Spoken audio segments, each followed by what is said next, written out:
അപ്പോൾ നമ്മുടെ പാലപ്പെട്ടി അമ്പലത്തിൽ കൊടിയേറിയല്ലേ. അപ്പോൾ ഞങ്ങൾ വൈകുന്നേരമായി 8 മണിയോടുകൂടി അമ്പലവറമ്പിൽ എത്തിയിട്ടോ. അപ്പം ഇന്ന് ഗാനമേളയാണ്, നല്ല പരിപാടിയായിരുന്നു കേട്ടോ. നല്ല രസമുണ്ടായിരുന്നു കേൾക്കാനായിട്ട്. ഇപ്രാവശ്യം പായ കൊണ്ടുവന്നിട്ട് പായ എടുക്കാൻ മറന്നു ഞങ്ങൾ. നിന്നാണ് പരിപാടി കണ്ടത്. അപ്പോൾ ചേട്ടൻ പറഞ്ഞു ഇത് കൂത്തമ്പലം എടുത്തോ അതെന്ന് പറഞ്ഞു വീഡിയോ. അപ്പോൾ ഞാൻ കൂത്തമ്പലം എടുത്താണ്, കൂത്തമ്പലം കേട്ടോ. അപ്പോൾ കല്യാണം കഴിഞ്ഞിട്ട് ഞാൻ ഒരിക്കലും കൂത്ത് കണ്ടിട്ടില്ല. അപ്പോൾ ഇവിടുത്തെ ഐതിഹ്യം എന്താണെന്ന് വെച്ച് കഴിഞ്ഞാൽ ചൂട്ട് കത്തിച്ചിട്ട് വരിക, അതാണ്. അല്ലാണ്ട് വണ്ടിക്കോ അങ്ങനെ ഒരു ഇതല്ല.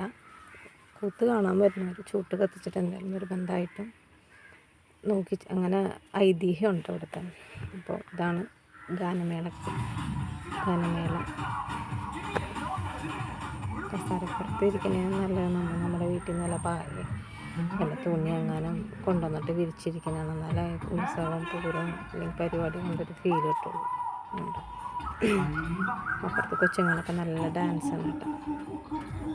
നല്ല പരിപാടിയായിരുന്നു ഗാനമേള. നല്ല രസമുണ്ടായിരുന്നു കേൾക്കാനും കണ്ടു നിൽക്കാനും നല്ല രസമുണ്ടായിരുന്നു. അപ്പോൾ ഈ ചേട്ടൻ്റെ കയ്യിൽ നിന്ന് ചായ എല്ലാ കൊല്ലം ഈ ചായയും കപ്പലണ്ടിയും ചുക്ക് കാപ്പിയൊക്കെ മേടിച്ച് കുടിക്കുമായിരുന്നു.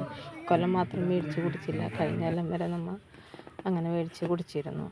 അപ്പോൾ ദിയക്കുട്ടിക്കും ശിവാനിക്കും പോളം എന്ന് പറഞ്ഞു. അങ്ങനെ അത് മേടിക്കാനായിട്ട് ഞങ്ങൾ പോയി.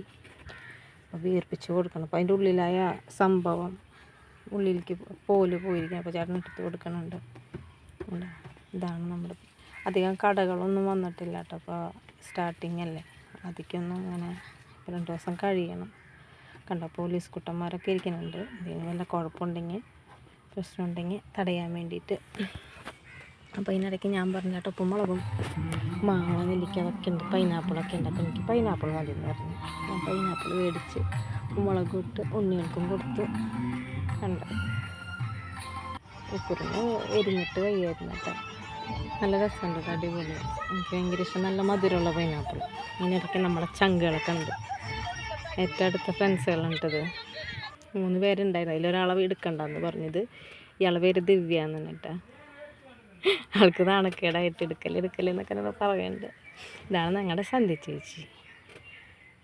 ഇത് ഞങ്ങളുടെ ഇത്തേനെ കേട്ടോ അവിടെ നിൽക്കണം. ഒരു ചെറിയൊരു രൂപം കണ്ടിരുന്നു, അവൾ എടുക്കണ്ടെന്ന് പറഞ്ഞു. പക്ഷെ അത് പെട്ടുപോയി. ഞാൻ സോറി പറയുന്നു നിഷി.